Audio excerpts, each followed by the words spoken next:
Hey, it's Ethan from Zimmer Labs. Today's video is going to be on this MK1. It's a weathered Roman props MK1 that I just finished up.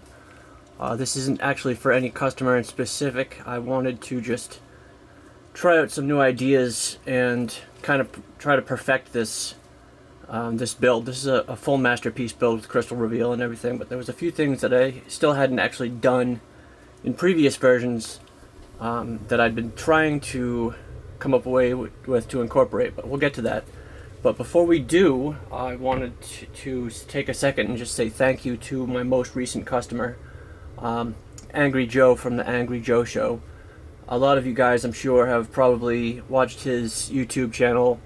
He's got a lot of really cool content, and it's one of those things where it's an unsuspected cool surprise, you know. Like, I got a email from him earlier in the week, and I will admit it, I wasn't familiar with his channel at that point.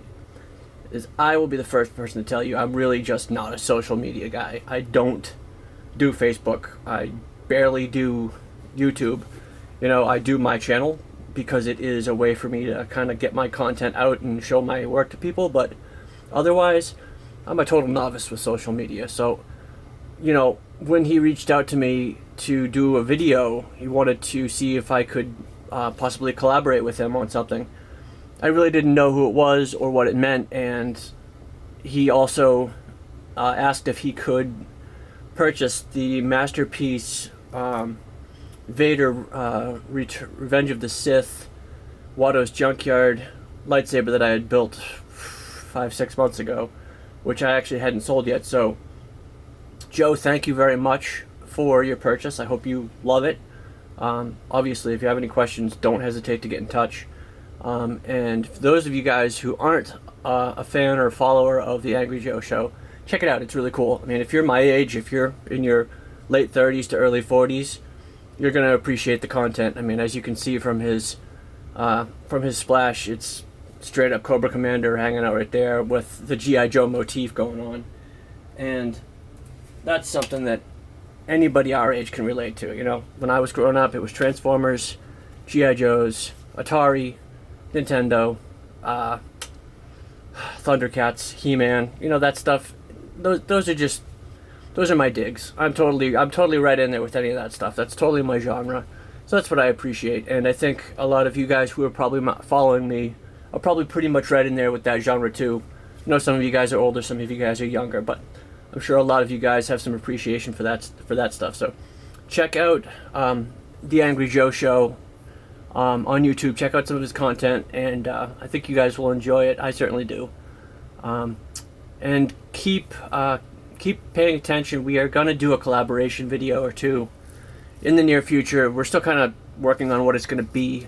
I think it may center around building a new blaster with light and sound, but still kind of up in the air. So if you guys have any recommendations, something you'd like to see, don't hesitate to message me or Joe and, you know, give us some feedback, tell us what you want to see.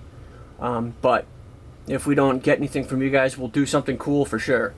But either way, that's just a short shout out. You know, it's just one of those things that's cool, you know, like, he's kind of a celebrity customer. I mean, he's got 3.2 million followers. I think that legitimately makes him a celebrity.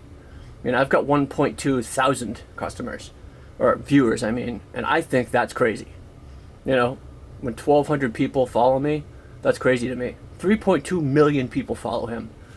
Holy crap. If that was me, my mind would be blown. But anyways, so that's that. To the new lightsaber. Let me quickly turn it on. The first little tiny thing that I did differently here is I put a tiny window in the back to make life easier, because I'm all about, when I build something and I really go all the way with it, I want it to be fully functional in every way possible. I don't want it to be difficult or tedious or annoying. And I know it's probably silly, but to me, this end cap here is tedious and annoying to take off every time I want to turn my saber on or off. Because I don't have fingernails long enough to pop it off, so I have to get a tool and I have to, you know, pop it out like that. And every time I do that, I have to worry about scratching the chrome. You know, and luckily these are something you could buy at the hardware store. These are just sync knobs. But this piece isn't, so you got to be real careful with that, and you don't want to scratch it up because it's a really nice finish. So I just, I put a very small oval door in here so you can just adjust the kill switch. Let me get some tweezers right quick, have those handy. But either way, it's on now. Your main power button is here, auxiliary button is here.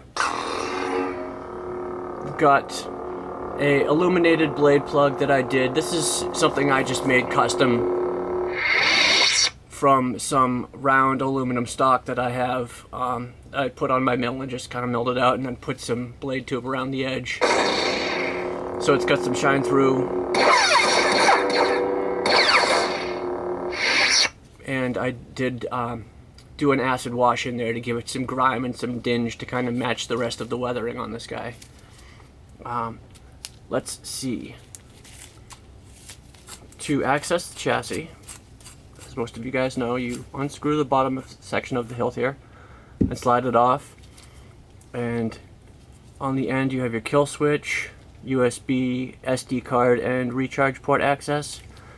And then here you have, this is basically the section of the hilt where the electronics are hanging out. Underneath these panels here are where your electronics are. And these panels pop right off, so you can see the Proffieboard is chilling out right there. This is a new V2.2 Proffieboard. And on the other side, it's just the back side of the Proffieboard. But also a good place to put a Bluetooth chip if you're gonna go Bluetooth. I am gonna put one of those in here, I just haven't done it yet. But at any rate, so these panels pop on and off really easily. I did do some diffused frosted windows in the little slits just to make it look a little better. Not real functional, but just something to give it a bit more look, because this section of the lightsaber is, it's kind of on the boring side, but that's okay because the rest of it isn't. Now what's cool about this guy, and one of the first things that I wanted to do is I wanted to get a big speaker in here. As a lot of you guys who have owned these or have built these before, if you've got the Rudy Pando crystal chamber in here, then if you're going to put a big battery in, you can't put a big speaker in. If you're going to put a big speaker in, you can't put a big battery in. Unless you're really careful and you really think it through, you can actually fit in both. So this guy's got a 18650 lithium battery. I went with the Samsung 25Q or 25Q, I think it is. It's a 3000 milliamp hour, 20 amp battery. It's probably my favorite battery to use if I'm going with an 18650. It's definitely, to me, it's the best performance of any battery I've seen balanced against capacity. It really does push a NeoPixel blade really well. No dimming, no lack of brightness. From base to tip, the blade is really well illuminated, but it also will run for a long time. So in here, and I will take this off before the end of the video and show you guys, but in here, your battery's hanging out here and your electronics are here. So it's hard to get a speaker in there too, but I did manage to get a full 28mm bass speaker in there. I put one of my JBLs in there. So this guy's got really terrific sound. Better than any of my previous Masterpiece builds with this, because before I had only been able to fit in the 28mm premium speaker, which is very thin, so it's easy to fit. The next thing that's kind of cool, and hopefully you guys can see, is this section in the graphics clamp here. It's got a kind of a slanted vent section in it now, because that portion of the interior of the hilt usually just blocks this hole completely. But what I did was mill that out so that it's got a slanted kind of an intake now, which allows the sound to come out from inside of here much better, to make this a much louder lightsaber, because the sound is not going to come out the bottom because of all the stuff in the way and because there's no vent holes. So the sound needs to come out here, and that actually allows the sound to come out really well.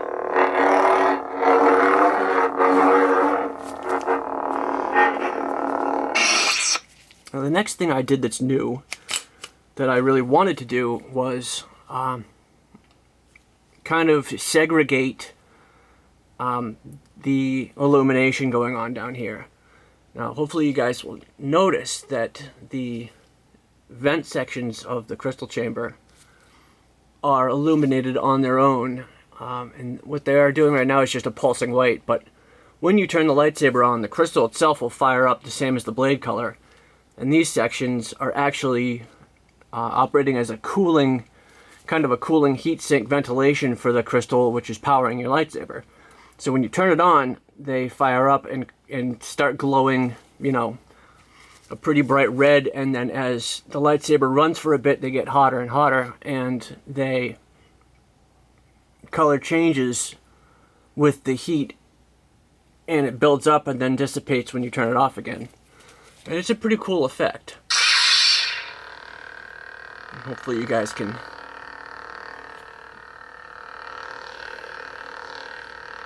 pick up and see what's going on in there color-wise.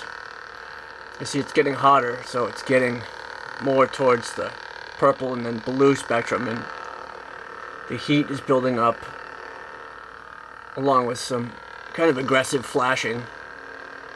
You'll notice that the crystals still remains the same blue color.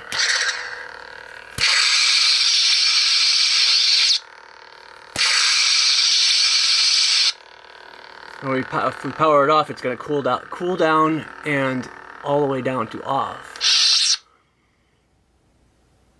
You'll notice the crystal is already turned off. The vent fans are kind of venting out the heat.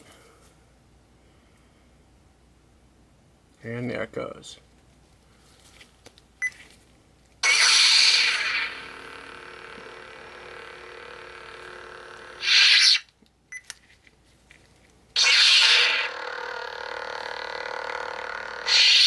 Yeah, so, and each one of these blades I have a slightly different arrangement configuration set up for this heat ventilation section.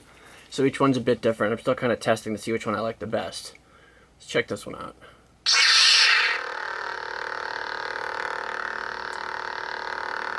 Yeah, so it's ramping up. It's getting, you know, it started out very pale red. It's kind of a hot purple. Getting more aggressive with the flashing, more towards the really bright purple and the hot blue end of the spectrum.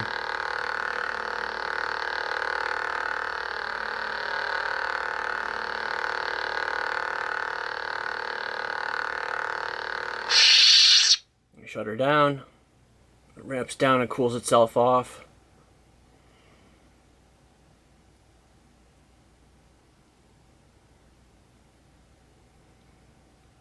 And it kind of fades out once it's finally cooled itself all the way down.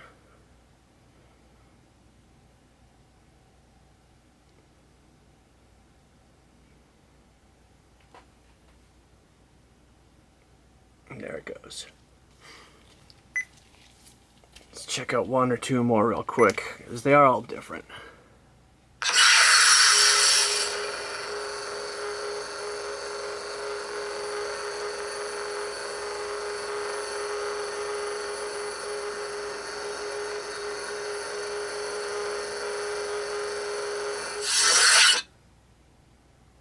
And like I said, the challenge with this, in addition obviously to the programming, is the segregating of the illumination. I have different illumination schemes going on here and here from what's going on in the crystal.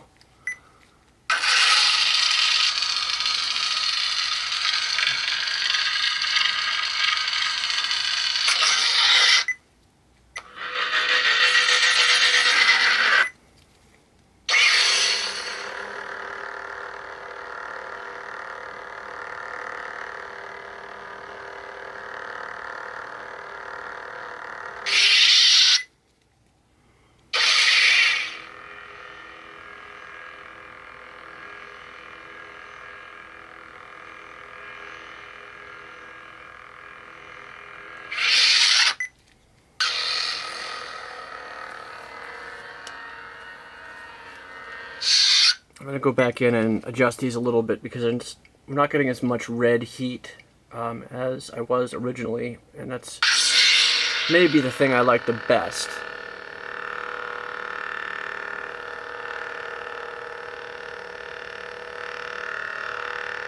But you see how long it takes too for the effect to go, which is cool because it's very realistic.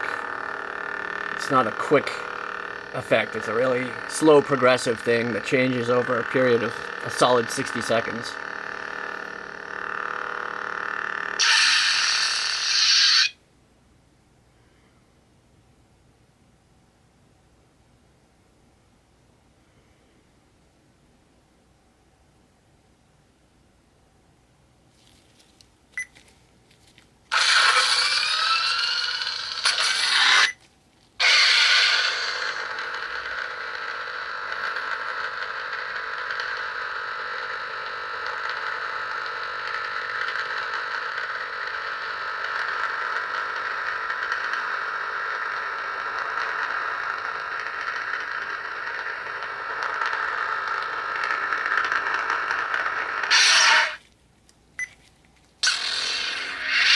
That's the original preset again.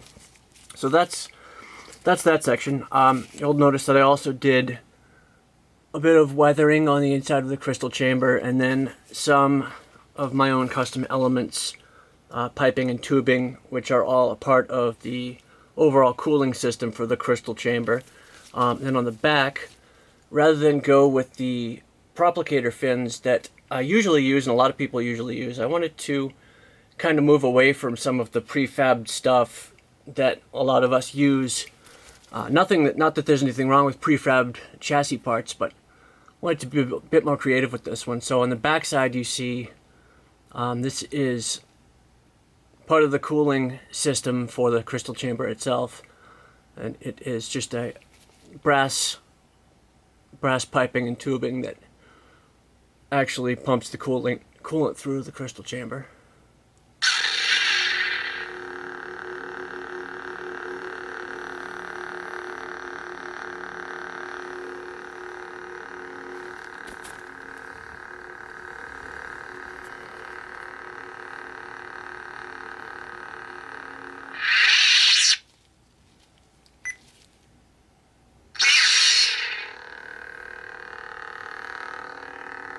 That's a pretty good angle for you guys to see the effects.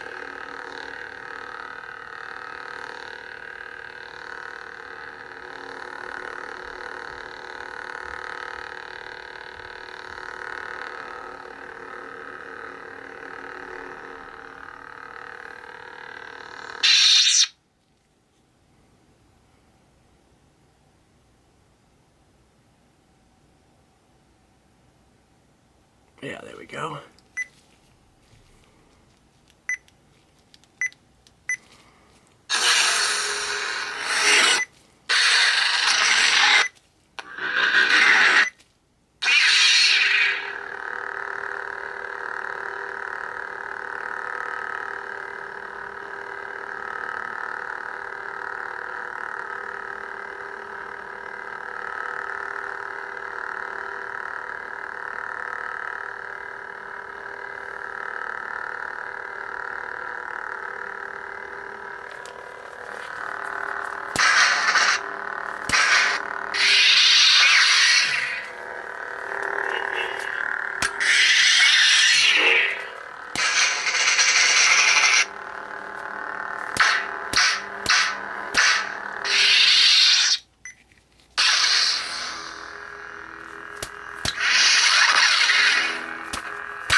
Looks really cool in red.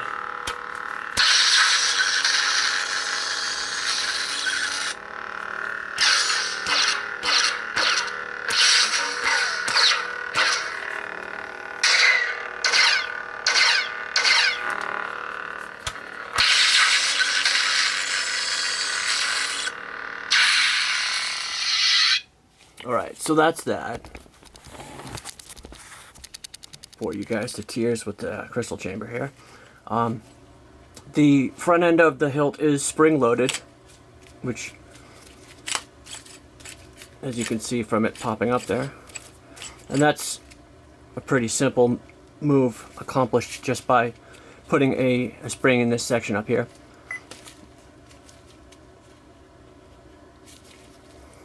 And lock it down by closing the clamp.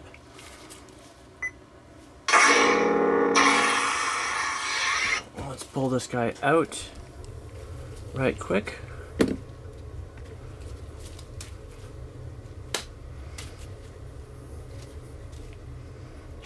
the blade in.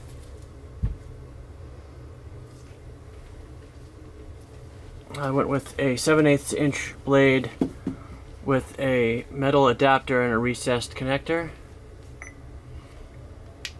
And inside here, as you guys can see, it's a Dmitry Shtok pogo pin NeoPixel connector with a diffusing, acrylic diffusing disc over it.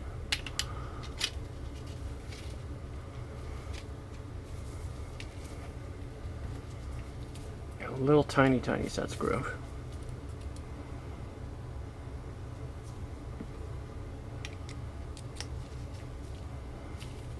I think it's a T5.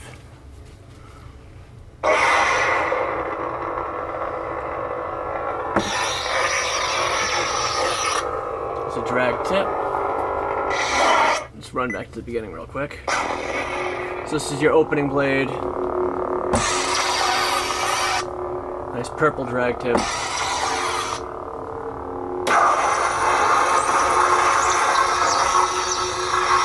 Localized lockup that's white and red. There's some yellow in it too. White blaster blocks. The yellow-orange flash on clash.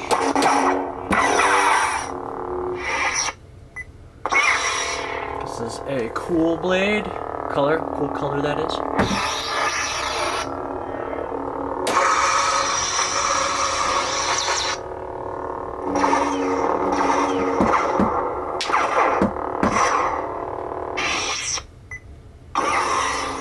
Cyan.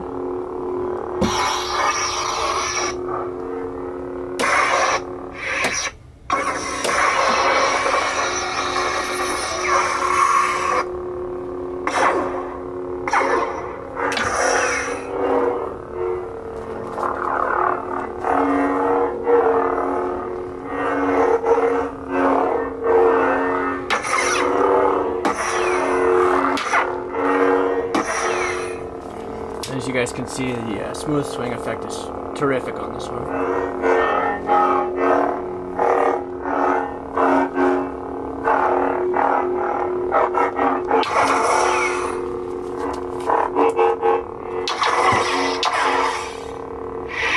Super sensitive and accurate.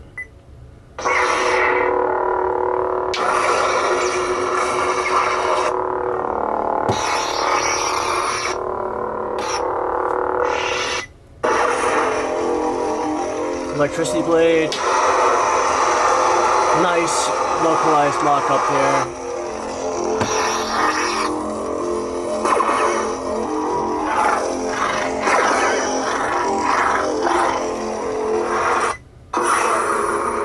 Turbine blade, love that.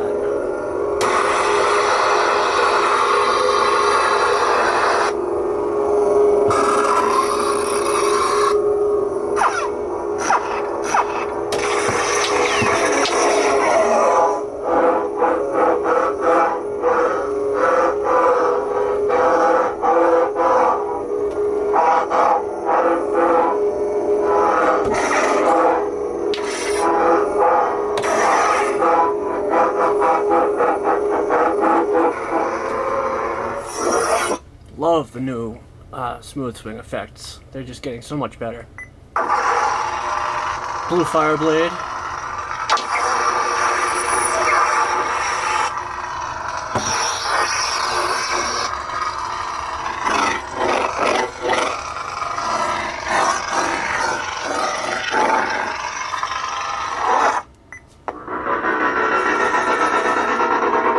blue Tron blade.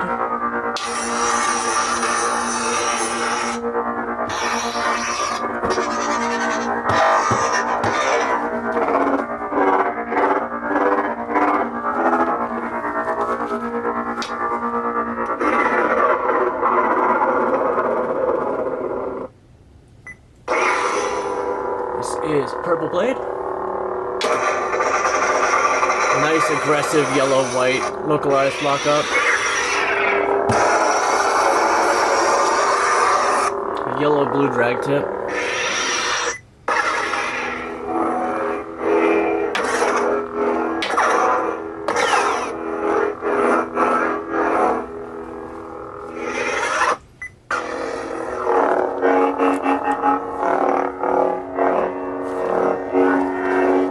This is a great font. It's really throaty.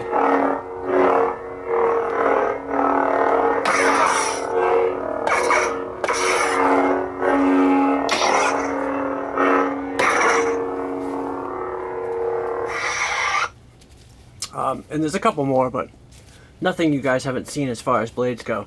But that's, you know, that's kind of the gist of it. You know, I really wanted to get the bigger, better speaker going in here, and I wanted to try to incorporate some different illumination inside the crystal chamber. Different colors depending on the section, and I wanted to do some custom design of the actual elements of the crystal chamber itself. I'm really happy with how this came out.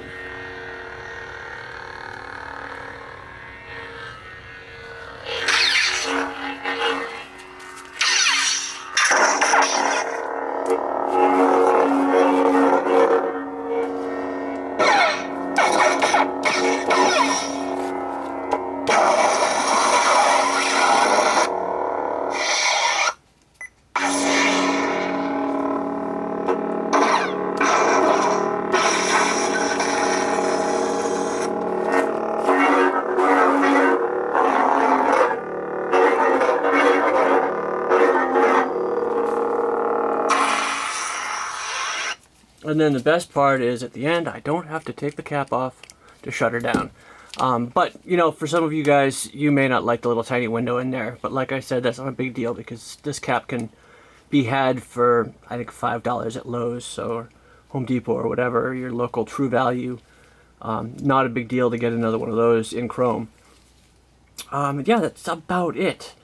Oh, actually, no, I did say I was going to show you guys the speaker. So you have to take the bottom of the hilt off, then slide this switch cover off, remove the switch assembly, which is this guy with the pins, and they plug in there, and then these transistors, which are screws.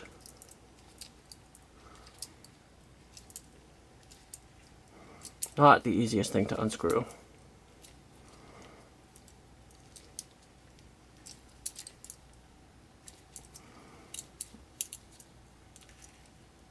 I think I can get these. You may have to wait for the next video to see it, though.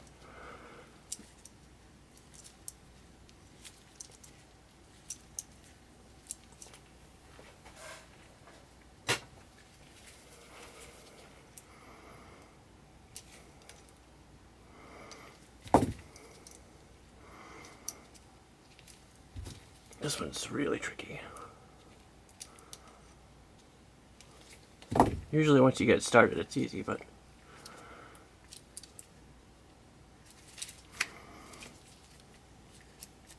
there we go. All right.